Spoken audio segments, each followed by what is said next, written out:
You're watching Forsaken Joe. Don't forget to like and subscribe. Enjoy the story. Let's begin. It was a cold Thursday morning when I decided today would be the day. I stood in the alley behind my restaurant, cigarette in hand, watching as two black security vehicles rolled in and parked side by side. My fingers didn't shake. I'd rehearsed this moment in my mind 100 times. It had to be perfect, controlled, precise, just like everything else in my kitchen. My name is Victor Caruso. I'm 48 years old. I live in Chicago, and I own Caruso on King, a high-end bistro tucked between a boutique wine bar and a pretentious art gallery.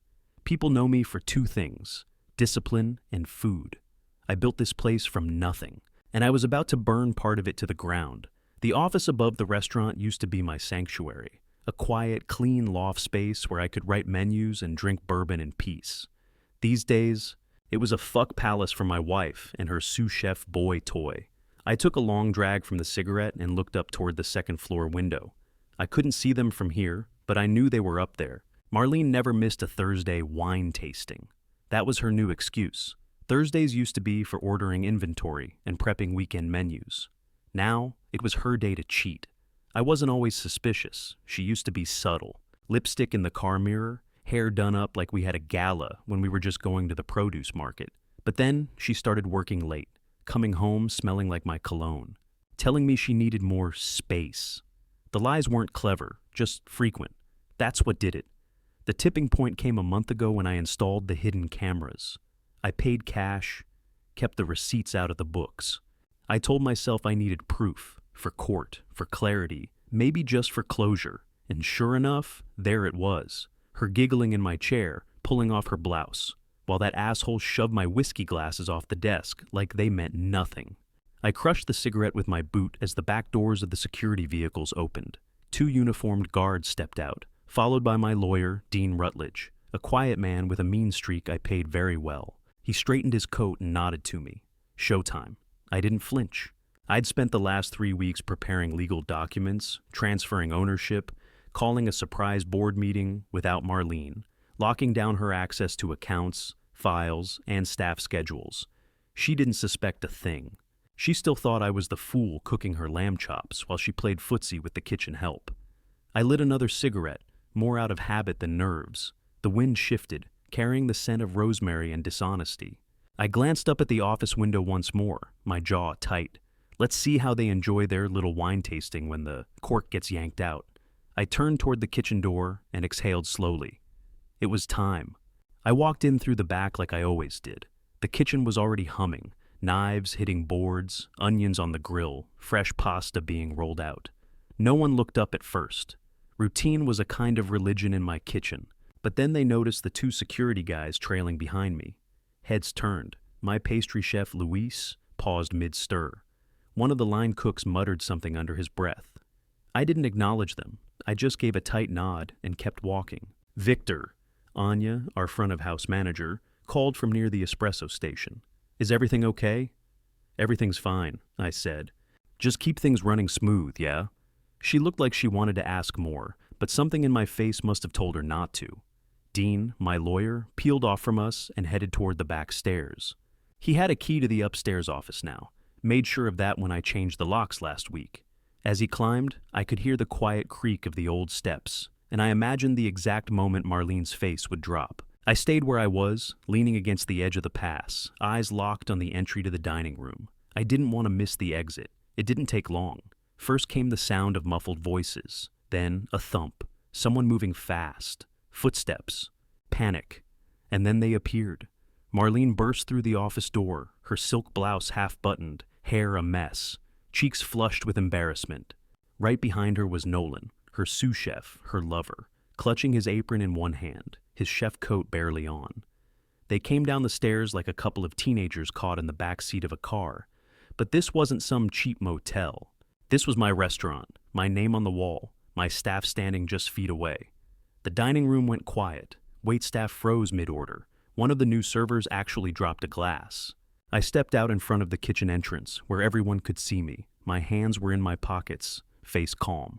"Good afternoon," I said, my voice clear and loud enough to carry through the main floor. Marlene stopped cold, her eyes locking on mine. "Victor, I raised a hand.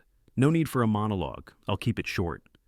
Dean stepped beside me, holding a folder. He handed it to Marlene. She didn't take it. He let it drop onto a nearby table. Effective as of this morning, I said, Marlene Caruso has been removed from all operational and ownership roles within Caruso on King. Her access to the books, accounts, passwords, and management systems has been revoked. The board voted unanimously. Gasps. A few waitstaff exchange wide-eyed looks. One of the busboys actually stopped wiping a table and just stared. As for Nolan, I continued, turning toward him, his employment is terminated immediately. He has 5 minutes to gather his things. After that, he'll be escorted out. Nolan opened his mouth like he was going to plead, maybe explain, maybe joke. I didn't let him. You were hired to work my stove, not my wife. Silence. He looked like he wanted to fight back, but there was nothing to say. I turned to Anya. Make sure HR boxes up their lockers. She nodded slowly, eyes wide. Marlene finally found her voice. Victor, you can't. I met her gaze without flinching. I already did. Then I walked away, leaving her standing in the middle of the dining room, half-dressed and fully exposed, while the restaurant she once helped build watched her fall apart. The cellar was dim, quiet, and cold, a world away from the chaos upstairs. I came down here to think sometimes, to cool off when the world got too loud. Today wasn't about cooling off. Today was about finishing what I started. I was checking the last of the vintage burgundy inventory when I heard the soft creak of the cellar door open behind me. Victor? I didn't turn. I didn't need to. Her voice was soft now, stripped of that smug confidence she always wore when she thought she had the upper hand. Marlene, I said evenly, eyes still on the bottles. I just wanted to talk. She stepped closer. Please. The last time she said please, it was over a wine delivery mistake. Back then she smiled when she said it. Now her voice cracked. I let the silence stretch as I picked up a bottle, checked the seal, set it back. You really went through with it, she said behind me, like she still couldn't believe this was real. All of it. The cameras, the lawyer, the vote. I finally turned. What did you think was going to happen? I didn't think... She stopped herself, looked down at her shoes. I thought we could fix it. I raised an eyebrow. We? She took another step, arms folded across her chest like she was cold. This place, this life, we built it together. Remember? I stood by you when you were sleeping on a cot in the back room. I worked double shifts while you figured out the kitchen. I cleaned grease traps with my bare hands. You did, I said quietly. You were there for the hard parts. I'll never deny that. She looked up, hope flickering in her eyes. But then you decided the easy part, the success, the reputation, the power, meant you were entitled to everything. Even what wasn't yours. Her eyes welled up, but no tears fell. It wasn't like that. It was exactly like that. She closed the distance between us now, hands out like she was going to reach for mine. Victor, I messed up. I know that. But we can fix it. Just you and me. I stepped back, one pace. That's all it took. Her hands fell useless to her sides. You didn't just cheat on me, Marlene, I said, my voice low. You made a fool of me, in my house, in front of my staff, in the place we built. She opened her mouth, but nothing came out. I'm not yelling because I don't need to. You know exactly what you did. You came down here for forgiveness, and you thought maybe if you said the right words, I'd give it. She swallowed hard, trembling now. I won't, I said, and turned away. When I left the cellar, she was still standing there, alone among the wine barrels, shoulders shaking in silence. The next morning, the restaurant had a different energy, quieter, tense, like the walls themselves were whispering. Staff moved faster, but spoke less. There was no music in the kitchen, no idle chatter over cappuccinos, just the low hum of change settling into the bones of the place. I walked in through the front for once.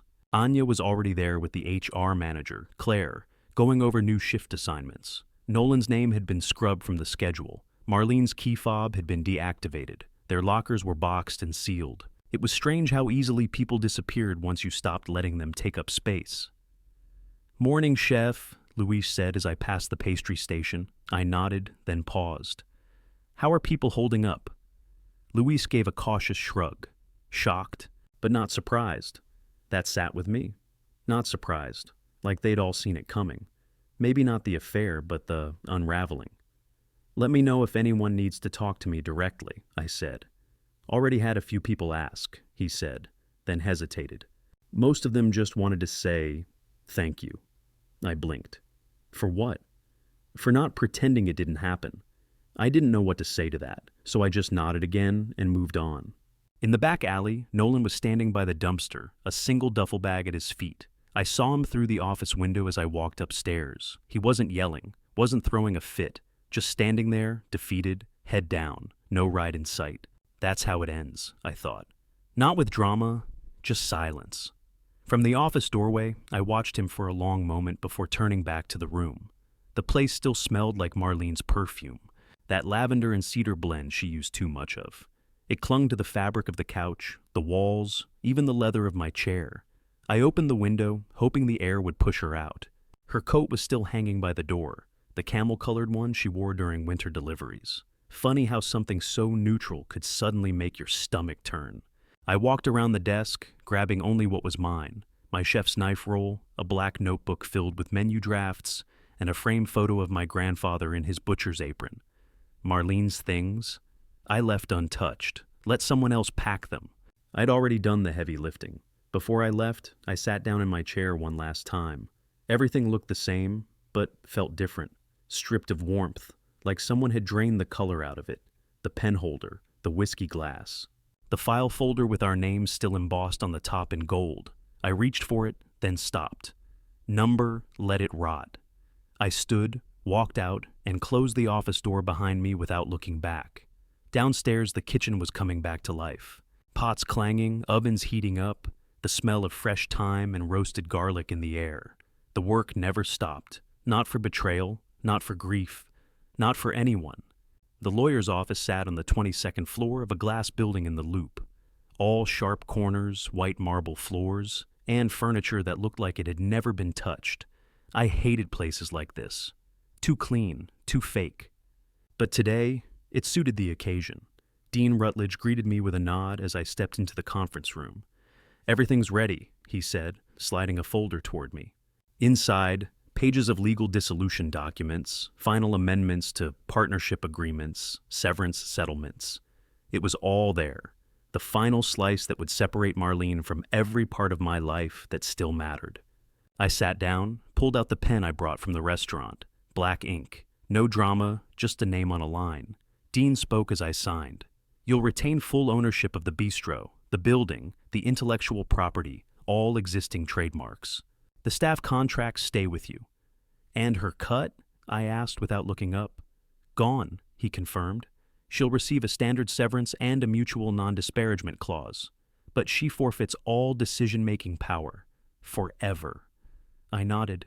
Once you sign that last page, he added, tapping the corner of the stack, it's done. No more co-signatures, no more shared inboxes, no more watching her initials appear next to mine on tax filings. Just mine, just Victor Caruso. Dean leaned back as I paused over the final signature line. You sure you don't want to contest the severance? He asked. You could. She breached moral clauses in the agreement. No, I said firmly. Let her take her check. I'm not dragging this into court. I'm not giving her another stage. He gave a small, satisfied smile. You're handling this like a pro. I didn't answer. I signed the last page and closed the folder. Dean picked it up, flipped through to make sure everything was sealed, then reached for a second file, a thinner one. This, he said, is just confirmation. The restaurant, the loft, and the name Caruso on King, all registered to you now.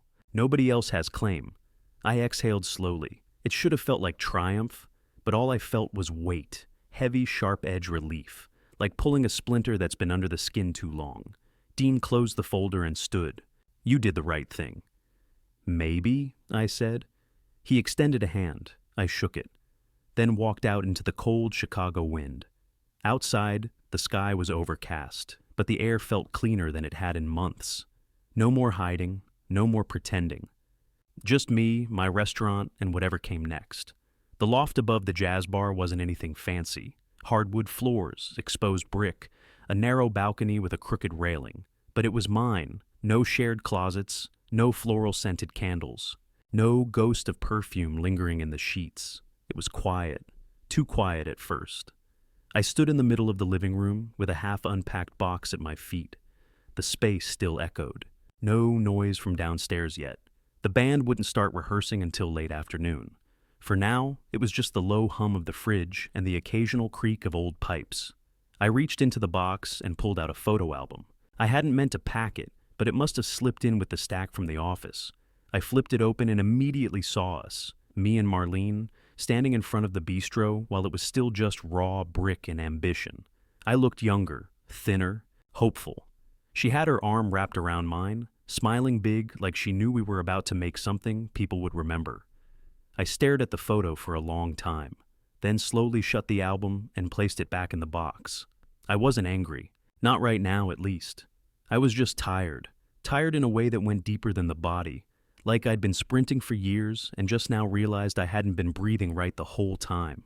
I stood, walked into the small kitchenette, and pulled down a bottle of Blanton's I'd saved for the day we hit 5 years in business. That celebration never came. I poured a glass and sat near the window, the glass cool in my hand. Outside, the street was busy, traffic lights blinking through slushy snow, a food truck already packing up for the day. Nobody looking up. I took a sip. Let it sit on my tongue. It tasted better than I remembered. Or maybe I just tasted it fully for the first time. My phone buzzed on the table. I didn't even check it. Probably another reporter asking for a quote about the shakeup at Caruso. Or maybe a supplier wondering if Marlene was still on the contact list. I reached for it anyway, scrolled down to her name, paused, then deleted the contact. It felt final in a way the signature didn't, like shutting a door from the inside. I finished the bourbon, set the glass down, and exhaled. Tonight there'd be music downstairs. Tomorrow, more boxes to unpack. For now, just the silence. And finally, space to breathe. I met Marcus at the rooftop bar we used to haunt before the restaurant took over my life. Back then, it was cheap bourbon, secondhand jazz through bad speakers, and the occasional regret by closing time. These days, it had cleaned up a little. Nicer menu, better chairs. Same view of the river, though, wide and quiet beneath the lights. Marcus was already there when I arrived, leaning against the railing with a scotch in hand. He wore that same old gray peacoat he'd had for years, frayed at the cuffs but still hanging in there, kinda like him. "Look who finally remembered his phone still works," he said, not turning around. I gave a half smile and joined him at the rail. "Told you I'd come," I said. "Yeah, after I left 3 voicemails and sent a smoke signal?" He looked over at me then, and his smirk faded. "You look tired." "I feel tired." He raised his glass. "To survival." I clinked mine against his and took a sip. The night air bit at my collar, but the burn of the bourbon helped. We stood there in silence for a while, watching the traffic slide past below. I hadn't realized how much I missed this. Just standing still, not fixing, not managing, not preparing for impact. "So," he said eventually, "I heard about the great Caruso shakeup. Everyone's talking." "Yeah, well, let 'em. Not judging. Frankly, I'm impressed. You finally did what most guys only fantasize about between therapy sessions and bourbon." I snorted. "Didn't feel impressive? Felt like gutting my own name with a paring knife." Marcus nodded, took another drink. "She always looked too polished to be loyal." I shot him a sideways glance. "You never liked her?" "I didn't dislike her. I just never trusted the way she looked past you when you spoke. Like she was always watching for someone more interesting to enter the room." That landed heavier than I expected, because it was true. "She used to be different," I said quietly. "Sure," Marcus said. "They all are, until they're not." We fell into silence again. After a while he asked, "What now?" "Don't know," I said. "I've got full control of the bistro. I'm not broke. I'm not broken. But I feel flat. Like I poured myself into something for so long, I forgot what was left." He nodded slowly. "You ever think about cooking just for the joy of it again? Not for reviews or investors or to keep up with some fusion trend, but just to feed people?" I blinked. "Not in years." "Maybe it's time," he said. "Forget rebuilding the old life. Start a new one." I looked out at the water again, then down at the streetlights flickering over wet asphalt. "For the first time in a long time," I said, That actually sounds possible. Marcus grinned and clapped me on the shoulder. Good. That's the guy I remember. And for the first time in days, I laughed. Not politely, not to hide pain, just because it felt good. 3 weeks after the fallout, I hung a sign on the front door of Caruso, on King, closed for renovation, reopening soon. It wasn't a lie. The restaurant needed a break. So did I. The staff could manage just fine for a week with Anya at the helm and Luis running the kitchen. They deserved the downtime as much as I did. I left early that morning with just a backpack, my knife roll, and a worn notebook stuffed with half-finished recipes and scribbled notes from years ago. At O'Hare, I sat alone at Gate 37, drinking black coffee and watching a steady stream of travelers rush by. Headphones in, heads down, the whole world in a hurry. But not me. I was flying to Japan. It was a trip Marlene and I had talked about for years, but never took. Someday, she used to say, maybe next spring. But spring always came with excuses, staff turnover, budget meetings, hers not the right time voice. Now, the time was mine. As the plane ascended, I stared out the window at the frost forming on the glass, feeling the weight I'd been dragging for months slowly peel away. No more second guessing. No more lies whispered behind closed office doors. No more pretending everything was fine when my gut told me otherwise. I opened the notebook in my lap and started sketching. Not dishes exactly, more like ideas, images, smells. A memory of grilled mackerel I ate on a rainy street in Kyoto a decade ago. Notes on yuzu, miso, sesame, buckwheat noodles. The way street vendors layered flavors with no pretension, just rhythm and respect. Back then, I cooked to create. Somewhere along the line, I started cooking to maintain. This trip wasn't just about food. It was about remembering who I was before ambition and betrayal got tangled together like bad pasta. By the time the plane landed, I'd filled 5 pages. Ideas for a new concept. Smaller, simpler. A place that didn't rely on stiff uniforms and foie gras, but on heart. Something personal, intimate, maybe 10 seats. Maybe no menu at all. I spent the first day in Osaka walking through markets, tasting anything handed to me. Sweet tamagoyaki, grilled eel skewers, broth that made me close my eyes at the first sip. I took notes in the margins, took photos too. Not for social media, for myself. That night, in a small inn with paper walls and slippers at the door, I lay back on a thin mattress and stared at the ceiling. There were no ghosts here. No reminders of Marlene's perfume or Nolan's laughter in my office. Just quiet, steam rising from a kettle, the soft hum of cicadas outside. For the first time in years, the future didn't feel like a treadmill. It felt like a blank plate. And for once, I couldn't wait to see what I'd put on it.